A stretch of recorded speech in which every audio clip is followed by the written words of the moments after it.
ইন্টারনেটে এমন একটি জায়গা আছে যেখানে আপনার কখনোই যাওয়া উচিত নয়। আমি কোনো সাধারণ ওয়েবসাইটের কথা বলছি না, আমি বলছি এমন এক জগতের কথা যা আপনার ব্রাউজার থেকে শত শত মাইল দূরে, যেখানে এক ক্লিকেই আপনার পরিচয় চুরি হয়ে যেতে পারে, যেখানে অপরাধীরা নিজেদের বাজার খুলে বসেছে। এই জায়গার নাম ডার্ক ওয়েব। কৌতূহলের বশে কেন আপনার সেখানে যাওয়া উচিত নয়, আজ সেই কারণগুলোই আমরা তুলে ধরব। আপনি এখন যে ভিডিওটি দেখছেন সেটি ইন্টারনেটের এক কোণায় রয়েছে, কিন্তু আপনি কি কখনো ভেবে দেখেছেন এই বিশাল ডিজিটাল বিশ্বের কতটা আপনি সত্যি দেখেছেন? যদি বলি আপনার পরিচিত গুগল, ফেসবুক, ইউটিউব সব মিলিয়ে পুরো ইন্টারনেটের মাত্র 5%, তাহলে বাকি 95% কোথায়? সেই 95% এক অদৃশ্য জগৎ, যার সবচেয়ে গভীরে লুকিয়ে আছে এক অন্ধকার সাম্রাজ্য। নাম তার ডার্ক ওয়েব। এটি এমন এক জায়গা যেখানে পরিচয় গোপন রাখাটাই একমাত্র আইন, যেখানে ভালো এবং ভয়ঙ্কর দুটোই চূড়ান্ত পর্যায়ে পৌঁছায়।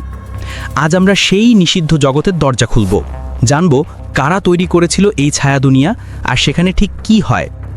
ডার্ক ওয়েব বোঝার আগে আমাদের পুরো ইন্টারনেটকে 3টি ভাগে ভাগ করতে হবে। প্রথমত, সারফেস ওয়েব। এটাই সেই 5% ইন্টারনেট যা আমরা সবাই চিনি। গুগল, ইউটিউব, ফেসবুক, উইকিপিডিয়া, খবরের ওয়েবসাইট, এই সব কিছুই সারফেস ওয়েবের অংশ। যে কোনো সাধারণ ব্রাউজার যেমন ক্রোম বা ফায়ারফক্স দিয়ে আপনি এখানে সহজেই ঢুকতে পারেন। দ্বিতীয়ত, ডিপ ওয়েব। এটি ইন্টারনেটের সবচেয়ে বড় অংশ, প্রায় 90%। ভয় পাবেন না, ডিপ ওয়েব মানেই খারাপ কিছু নয়। এর মধ্যে সেই সমস্ত পেজ রয়েছে যা পাসওয়ার্ড দিয়ে সুরক্ষিত, যেমন আপনার online banking portal, email account, কোম্পানির প্রাইভেট ডেটাবেজ, ইউনিভার্সিটির ছাত্রছাত্রীদের রেকর্ড বা নেটফ্লিক্সের মতো সাবস্ক্রিপশন ভিত্তিক সাইট। যেহেতু এই পেজগুলো ব্যক্তিগত, তাই গুগল এগুলোকে ইন্ডেক্স করে না। এবং সবশেষে ডার্ক ওয়েব। এটি ডিপ ওয়েবের একটি ক্ষুদ্র কিন্তু অত্যন্ত গোপনীয় অংশ। এখানে প্রবেশ করার জন্য বিশেষ সফটওয়্যার বা ব্রাউজার প্রয়োজন, যার মধ্যে সবচেয়ে জনপ্রিয় হলো টর, অর্থাৎ দ্য অনিয়ন রাউটার। এর প্রধান উদ্দেশ্য হলো ব্যবহারকারীর পরিচয় এবং অবস্থান সম্পূর্ণভাবে গোপন রাখা। আর এই পরিচয় গোপন রাখার সুবিধার কারণেই ডার্ক ওয়েব ভালো এবং খারাপ দুই ধরনের কাজের কেন্দ্র হয়ে উঠেছে। অবাক করার মতো বিষয় হলো ডার্ক ওয়েবের ভিত্তিপ্রস্তর স্থাপন করেছিল খোদ মার্কিন সরকার।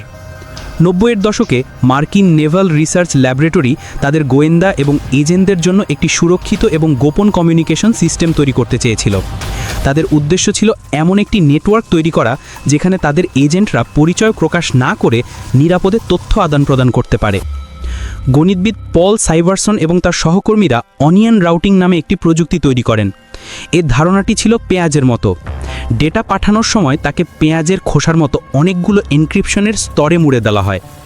ডেটা যখন বিভিন্ন সার্ভারের মধ্যে দিয়ে যায় তখন এক একটি স্তর খুলতে থাকে, ফলে কেউই জানতে পারে না ডেটা কোথা থেকে আসছে আর কোথায় যাচ্ছে। এই প্রযুক্তি পরে টর প্রজেক্ট নামে পরিচিতি পায়। কিন্তু প্রশ্ন হলো, সরকারি গোয়েন্দাদের জন্য তৈরি এই প্রযুক্তি সাধারণ মানুষের কাছে কেন এলো? কারণটা বেশ মজার। যদি শুধুমাত্র মার্কিন গোয়েন্দারাই এই নেটওয়ার্ক ব্যবহার করত, তাহলে সেই নেটওয়ার্কে যে কোনো অ্যাক্টিভিটি দেখলেই বোঝা যেত যে এটা গোয়েন্দাদের কাজ। তাই নিজেদের পরিচয় আরও ভালোভাবে লুকানোর জন্য তারা এই সফটওয়্যারটি জনসাধারণের জন্য উন্মুক্ত করে দেয়। ফলে হাজার হাজার সাধারণ ব্যবহারকারীর ভিড়ে তাদের এজেন্টদের খুঁজে বের করা প্রায় অসম্ভব হয়ে পড়ে। এভাবেই জন্ম নেয় ডার্ক ওয়েব, যা এখন অপরাধী থেকে শুরু করে সাংবাদিক পর্যন্ত সবাই ব্যবহার করে। ডার্ক ওয়েব মানেই শুধু অপরাধ জগৎ নয়, এর কিছু ভালো দিকও আছে। যেমন বাক স্বাধীনতা। যেসব দেশে সরকার ইন্টারনেট সেন্সর করে, সেখানকার সাংবাদিক, রাজনৈতিক কর্মী এবং সাধারণ মানুষ ডার্ক ওয়েব ব্যবহার করে বাইরের জগতের সঙ্গে যোগাযোগ রাখে এবং নিজেদের মতামত প্রকাশ করে। এছাড়াও হুইসেল ব্লোয়াররা যেমন এডওয়ার্ড স্নোডেন বড় বড় গোপন তথ্য ফাঁস করার জন্য ডার্ক ওয়েবের মতো সুরক্ষিত প্ল্যাটফর্ম ব্যবহার করে। যারা নিজেদের ব্যক্তিগত তথ্য নিয়ে খুব সচেতন, তারাও সারফেস ওয়েবের ট্র্যাকিং থেকে বাঁচতে এটি ব্যবহার করে। তবে মুদ্রার অপর পিঠ আরও অন্ধকার। ডার্ক ওয়েবের বেশিরভাগ অংশই অবৈধ কার্যকলাপের জন্য কুখ্যাত। এখানে যা যা চলে তা কল্পনাকেও হার মানায়। অবৈধ বাজার বা ব্ল্যাক মার্কেটস। সিল্ক রোড ছিল এর সবচেয়ে বড় উদাহরণ, যা FBI বন্ধ করে দেয়।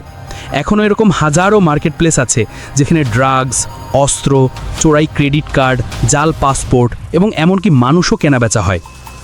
আপনি চাইলে নির্দিষ্ট পরিমাণ অর্থের বিনিময়ে কারো সোশ্যাল মিডিয়া অ্যাকাউন্ট, ইমেইল বা পুরো কম্পিউটার সিস্টেম হ্যাক করার জন্য পেশাদার হ্যাকার ভাড়া করতে পারেন।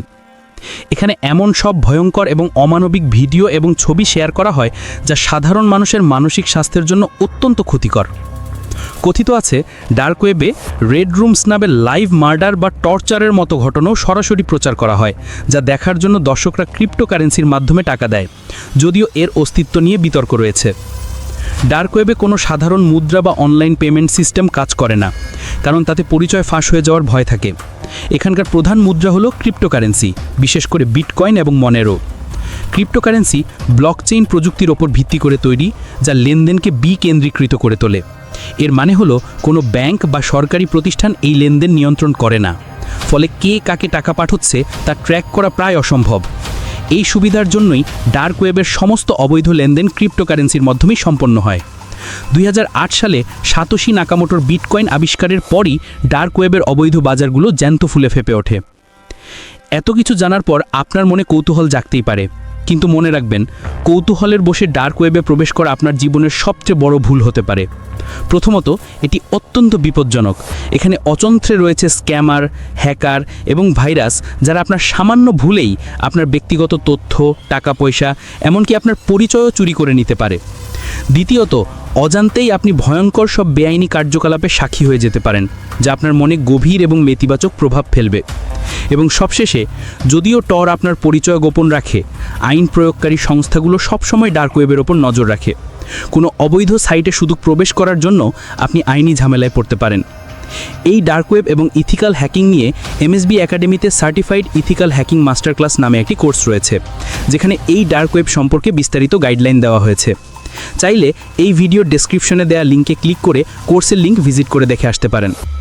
ডার্ক ওয়েব ইন্টারনেটের এক অনিষ্টিকার্য বাস্তবতা। এটি যেমন কারোর জন্য স্বাধীনতার হাতিয়ার, তেমনি কারোর জন্য অপরাধের স্বর্গরাজ্য। সাধারণ ব্যবহারকারী হিসেবে আমাদের জন্য সবচেয়ে ভালো পথ হলো এই অন্ধকার জগৎ থেকে দূরে থাকা এবং সারফেস ওয়েবের আলোতেই নিজেদের সীমাবদ্ধ রাখা, কারণ কিছু দরজা বন্ধ থাকাই ভালো।